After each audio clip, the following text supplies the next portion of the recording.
আজকে আমাদের স্কুল থেকে বিদায়ের অনুষ্ঠান আয়োজন করা হয়েছে।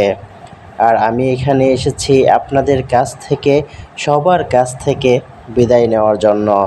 আজকের এই অনুষ্ঠানে উপস্থিত আছেন, আসন অলংকৃত করেছেন অত্র অনুষ্ঠানের মান্যবর সভাপতি সাহেব।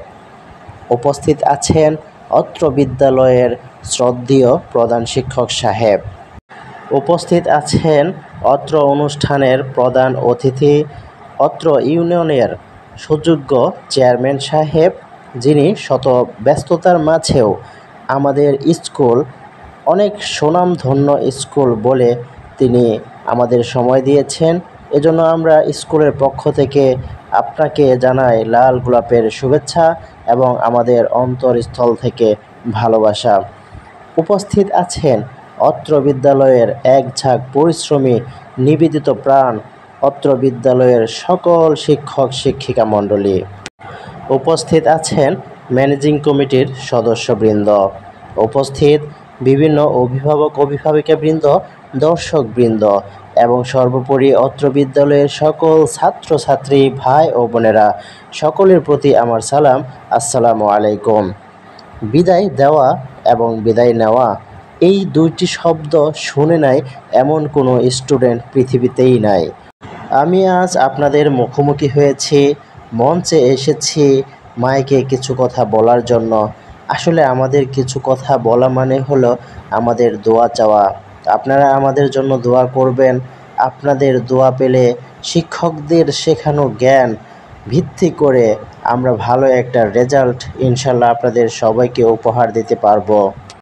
আমরা যদি মনের অজান্তে আপনাদের কাউকে কোনো প্রকার কষ্ট দিয়ে থাকি, তাহলে এগুলো আর মনে না রেখে আমাদেরকে মাফ করে দিবেন।